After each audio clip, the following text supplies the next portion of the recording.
मेरे प्रिय दर्शकों नमस्कार। ऋषु ज्योतिष में आपका स्वागत है। दर्शकों, ऋषु ज्योतिष समय समय पर आपका मार्गदर्शन करता रहा है। सबसे पहले तो मैं आपको बहुत धन्यवाद देना चाहूंगा कि आप मेरे वीडियो बड़ी उत्सुकता से देख रहे हैं। आशा करता हूं आगे भी देखते रहेंगे।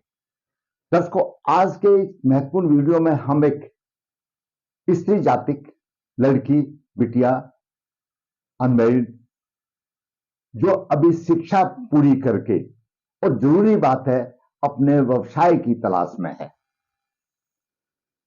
शिक्षा तो पूरी हो गई, ग्रहों ने भी कुछ ऐसा बोला कुंडली में, अक बेटा जितना पढ़ा है पढ़ो, पर व्यवसाय के बारे में मत सोचो। बड़ी परेशानी आ जाती है।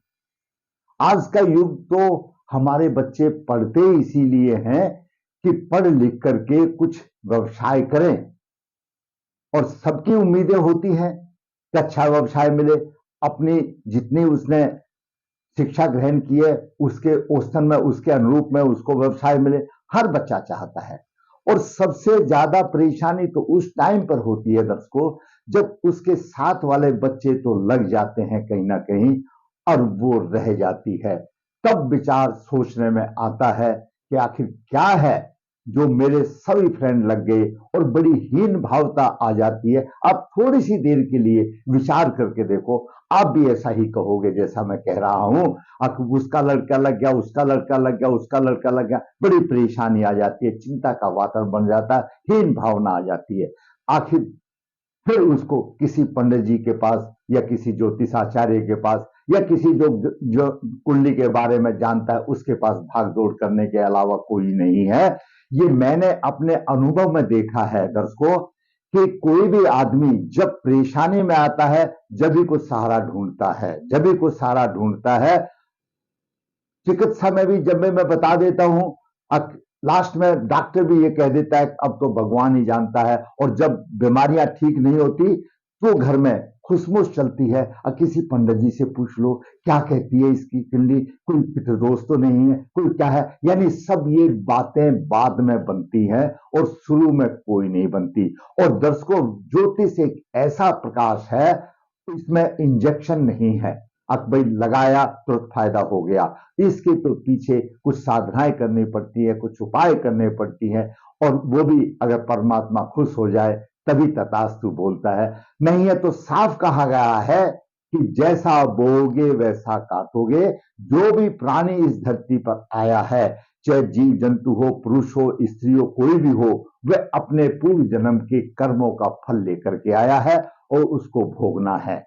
हाँ, ये बात जरूरी है कि मनुष्य योनि सबसे अच्छी योनि मानी गई है। हमको इसमें कुछ काम करने की शक्ति दी गई है, कुछ पढ़ने की शक्ति दी गई है, हाथ पैर ऐसे दिए हम कुछ करके खा सकते हैं, कुछ बन सकते हैं।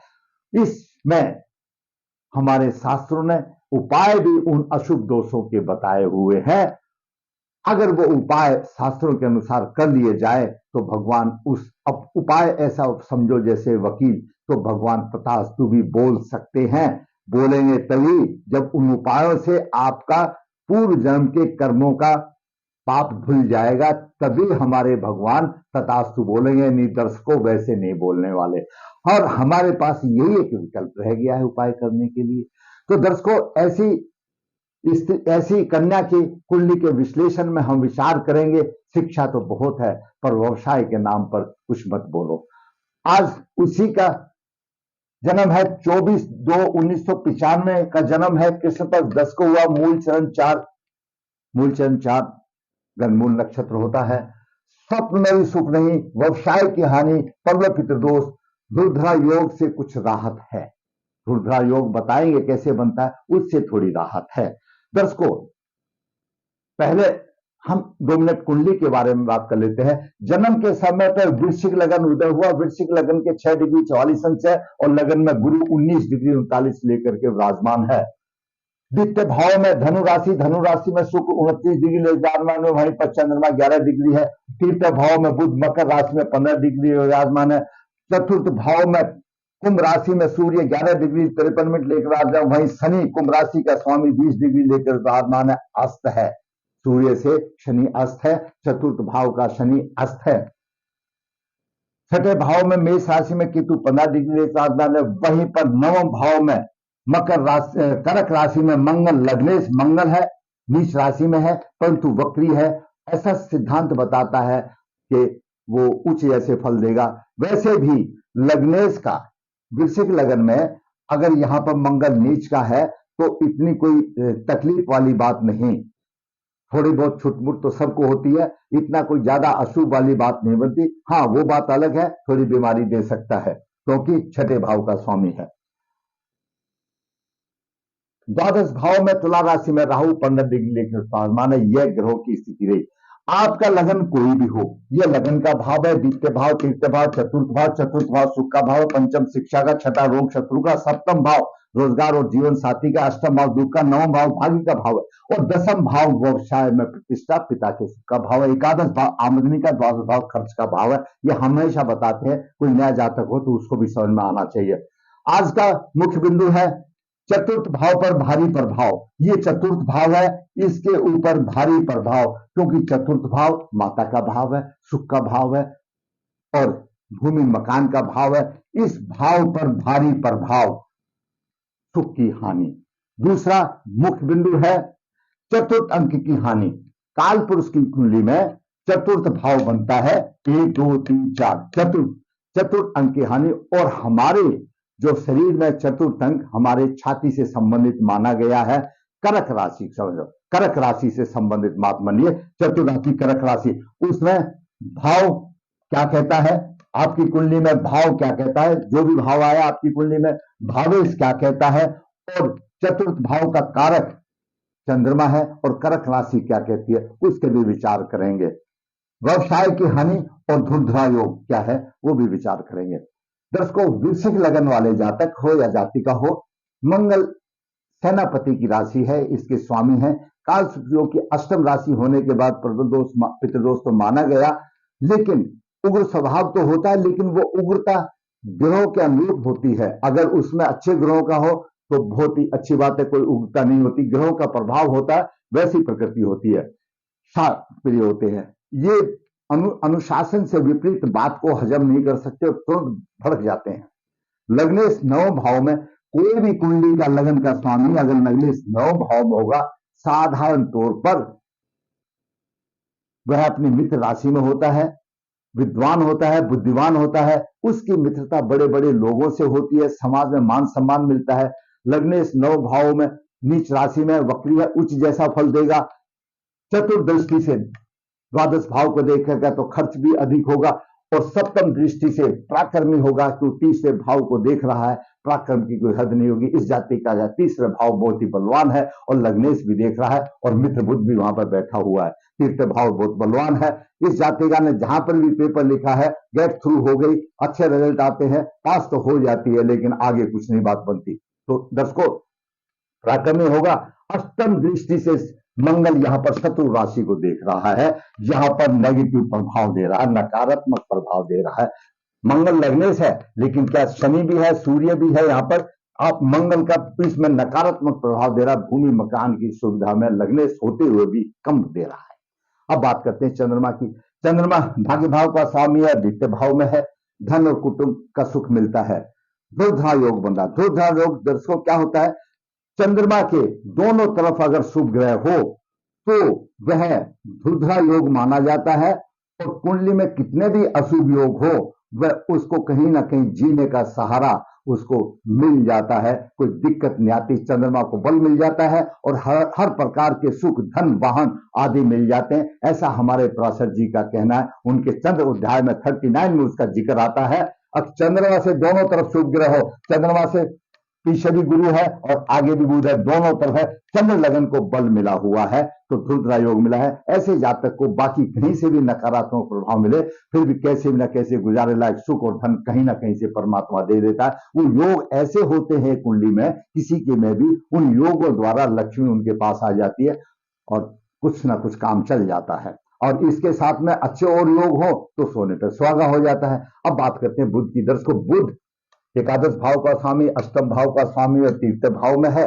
भाई बहनों के सुख में पराक्रम में वृद्धि करेगा। कठिनाई भी आएंगी क्योंकि अष्टमेश है, विवेक शक्ति द्वारा भाग्य की उन्नति करेगा, क्योंकि बुद्ध शक्ति है, विवेक है, बुद्धि द्वारा भाग्य की उन्नति भी करेगा। ऐसा नहीं है कि वो उन्नति नहीं करेगा, अपनी बुद्धि से करेगा। अब बात करते हैं गुरु की। दर्शकों, वृश्चिक लगन के लिए गुरु बहुत ही महत्वशाली ग्रह है, क्योंकि गुरु द्वितीय भाव का स्वामी है, पंचम भाव का स्वामी है, और दोनों ही भाव विद्या धन से है। द्वितीय भाव खुद जातक के धन का भाव है, और पंचम भाव जनता के धन का भाव है। क्योंकि चतुर्थ भाव जनता है तो पंचम भाव मिनिस्ट्री भी है, सरकार के धन का भाव है, दोनों तरह से है। और शिक्षा का भाव है, संतान का भाव है।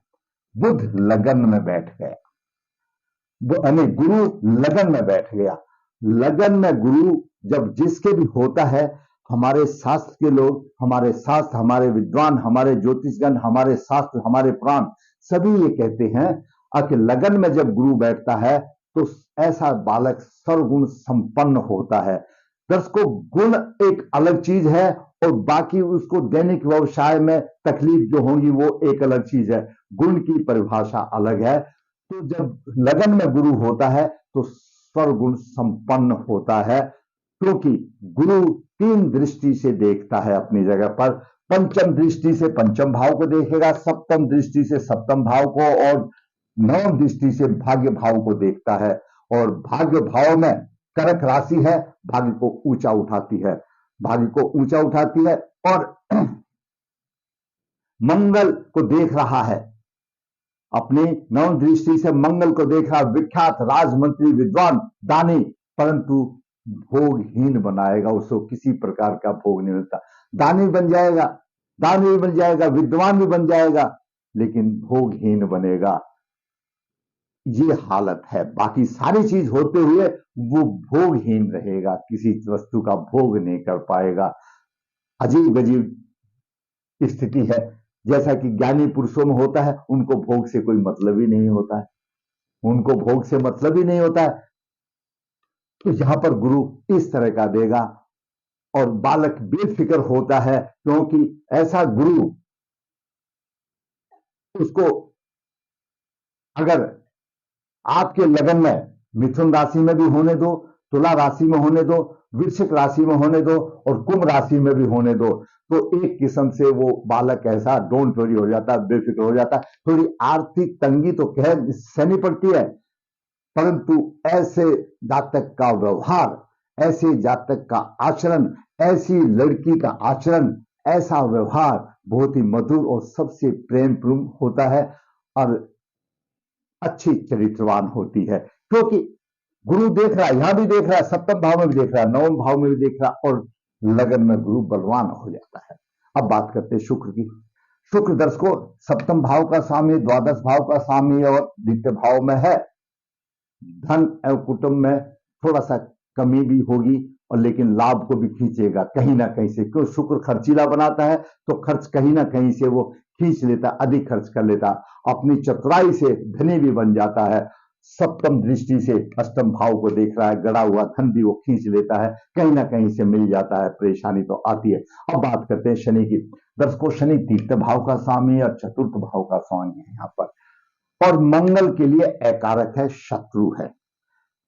मंगल के लिए, मंगल राशि के मंगल, जिसका लग्नेश मंगल हो, उसके लिए शनि अकारक बनता है।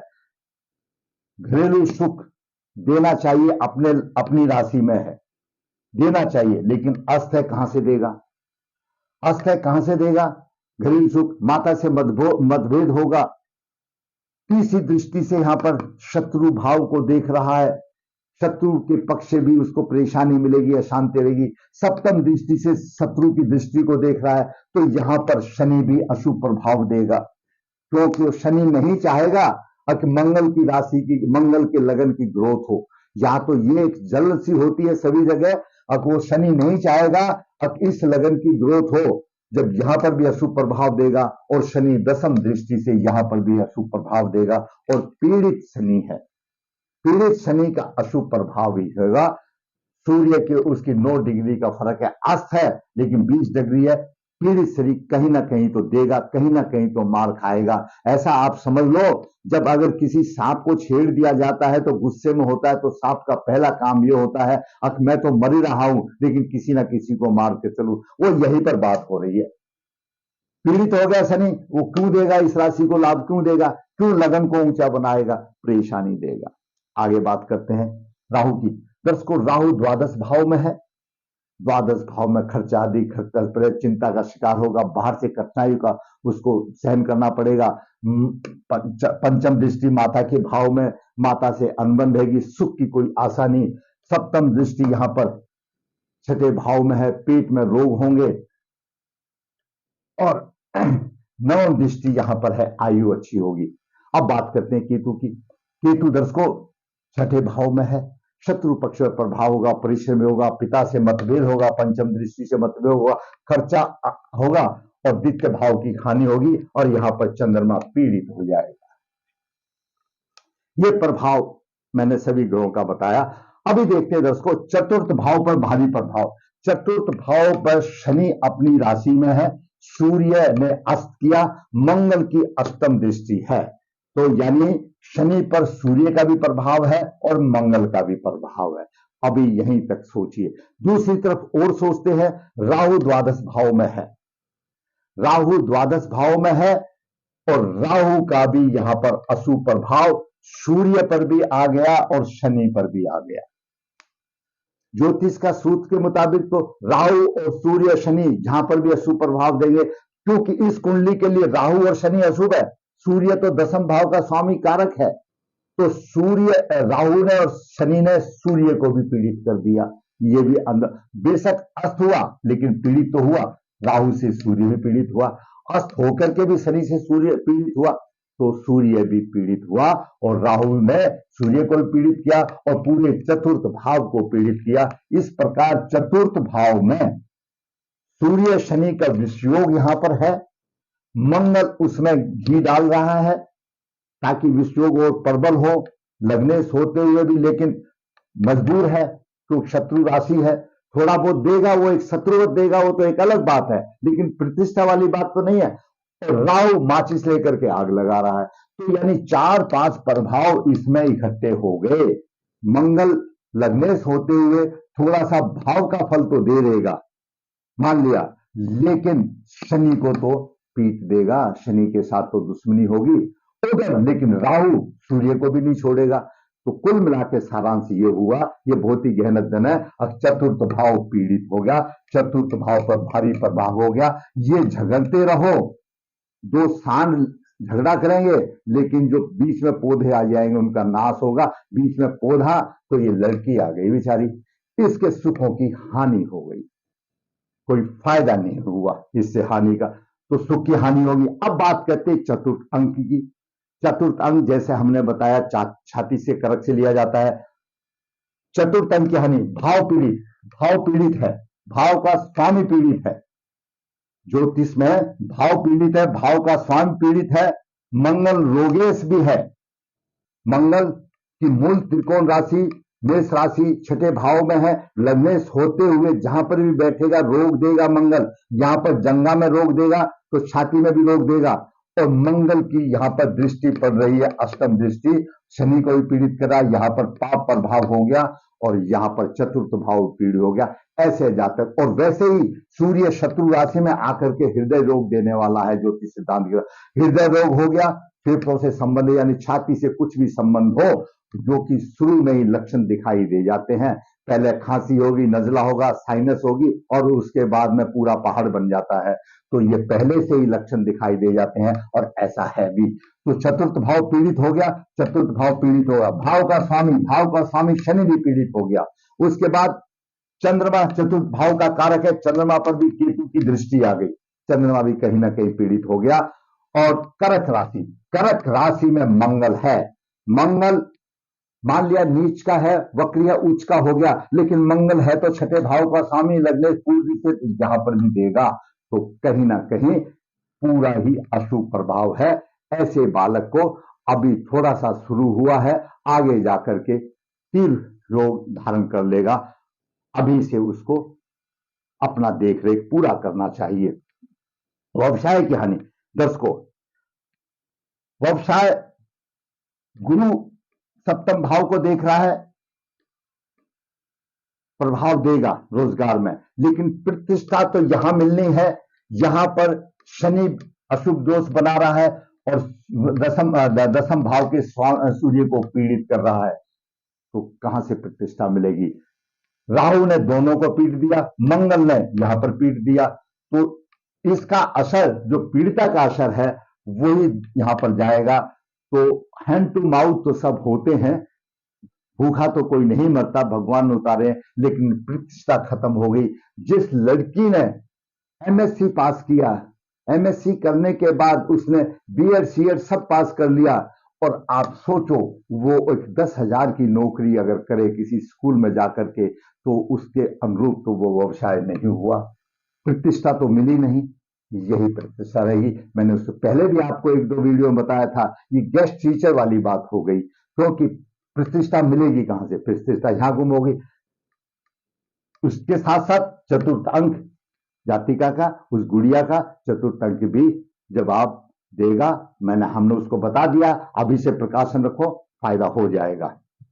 अब बात करते हैं व्यवसाय की हानि में। आपको बता दिया धुर्धा योग, बता दिया चंद्रमा लगन से, चंद्रमा जहां होता है वहां वो भी लगन है।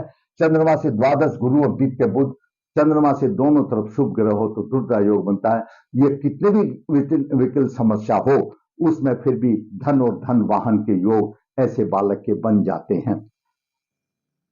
चंद्रमा की महादशा 7/5/22 से 7/5/32 तक मूल नक्षत्र में अभी चल रही है। अब दर्शकों विचार करते हैं, स्वप्न भी सुख नहीं, क्योंकि सुख का भाव तो पीड़ित हो गया, नहीं मिल सकता, कर्म का भोग करना पड़ेगा। हम कितना एक उसको वो करेंगे, वो उसके ऊपर है कि पकड़ ले भगवान को, पकड़ ले भोलेनाथ को, तो ठीक है, गुजारा है, नहीं तो अदरवाइज कोई गुजारा नहीं है। व्यवसाय की हानि मैंने बता दिया, पितृदोष मैंने बता दिया।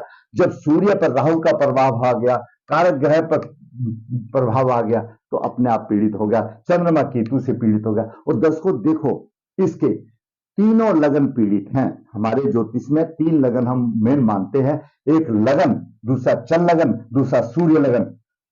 लगन पर भी शनि का प्रभाव है, सूर्य लगन पर भी शनि और राहु का प्रभाव है, पीड़ित है, मंगल का ही प्रभाव है, और चंद्र लगन पर भी केतु का प्रभाव है। मैं आपको अपने अनुभव के हिसाब से कह सकता हूं, 100% अपने अनुभव के हिसाब से कह सकता हूं, जो हमने अनुभव लिया है पूजाओं के दौरान, नाग बलि में पूर्वजों प्रकट हो जाते हैं। ऐसी स्थिति ग्रहों की बहुत देरों के बाद बनती है, जब जातक अपने पूर्वजों का अनादर कर देता है और फिर वो उनका आक्रोश बढ़ जाता है, तो इस प्रकार की स्थिति पैदा कर देती है। इतनी अच्छी शिक्षा लेने के बाद इतना ताहनी, तो ऐसे जातिका को या जातक हो, ऐसे को नयन बलि श्राद्ध करके सूर्य राहु की शांति करानी चाहिए, मंगल राहु की शांति करानी चाहिए, मंगल शनि की शांति करानी चाहिए, चंद्रमा केतु की शांति करानी चाहिए, और ऐसे बालक को सूर्य का रत्न धारण करना चाहिए। क्योंकि व्यवसाय चाहिए, पढ़ तो लिया, वह सूर्य का रत्न धारण कर सकती है। सूर्य का रत्न धारण करे, गुरु बलवान है, लग्नेश अपने आप में बलवान है, पंचमेश है, कोई दिक्कत नहीं है, और सूर्य का रत्न उसको धारण कर लेना चाहिए। चंद्रमा भी बलवान है, करे तो कोई दिक्कत ऐसी वाली बात नहीं है, उसके ऊपर है। लेकिन अगर व्यवसाय में चाहिए तो सूर्य का धारण करे और विधिवत उसको नियमित रूप से सूर्य का अर्घ दे, तो उसकी राह आसान हो सकती है। दर्शकों, मैंने आज एक योग्य कन्या, अच्छी चरित्रवान, अच्छी शिक्षित, और जो व्यवसाय के लिए भटक रही है, उसका मन विचलित हो गया कि गुरुजी सभी लग गए मेरे साथ के और मैं बाकी हूं, बेटा तुम भी लग जाओगी, थोड़ा सा करो। मैं तो उसको अपने ज्योतिष के हिसाब से उसको अपने बता ही सकता हूं। मैंने उसका मार्गदर्शन किया, सोचा आपका भी मार्गदर्शन करूं। अगर दर्शकों आप समझते हो ये कुंडली किसी के काबिल है, ये किसी का मार्गदर्शन कर सकती है, तो जरूर आप लाइक करें, शेयर करें। और दर्शकों, मैं हमेशा बताता हूं, ऋषि ज्योतिष नर्मदा जी के तट के नजदीक है नवदेहर, जहां पर कालसर्प दोष पितृदोष की पूजा की जाती है। इस कुंडली में भी आंशिक कालसर्प योग है, आंशिक कालसर्प योग मंगल बाहर है, महापद नामक कालसर्प योग है, रोगी बनाता है, गुप्त शत्रु परेशान करते हैं, और यात्राएं बहुत होती हैं लेकिन सफलता नहीं मिलती, बाधा और संघर्ष रहता है, तो काल सब दोष की शांति करे, पितृदोष निवारण करे। नर्मदा माता सबका कल्याण करती है। ऋषि ज्योतिष हास्य पत्रिका लिखता है, जो इच्छे के संपर्क कर सकता है। कन्या भाव के लिए ऋषि ज्योतिष बिना किसी शुल्क के गुरु मिलान क्रिया व्हाट्सएप करके उसकी राह आसान करता है, जरूरत आपको फायदा उठाने की। दर्शकों फिर कहूंगा, मेरा अगर वीडियो आपको अच्छा लगा तो लाइक करें, शेयर करें, और दर्शकों जिसने मेरा चैनल सब्सक्राइब नहीं किया है, मैं आपसे आग्रह करने के लायक हो जाता हूं, भाई आपको मेरा वीडियो अच्छा लगा है तो कमेंट्स बॉक्स में लिखिए, अच्छा है, खराब है तो खराब लिखिए, मेरा भी प्रोत्साहन बढ़े। और दर्शकों जिसने सब्सक्राइब नहीं है, सब्सक्राइब है, ताकि आपको नोटिफिकेशन पहले मिले और मेरा भी मन गदगद हो, ऊपर उठे, मेरे चैनल की ग्रोथ हो, और मैं इसी प्रकार वास्तविक कुंडलियां बना करके आपका मार्गदर्शन करता रहूं। धन्यवाद।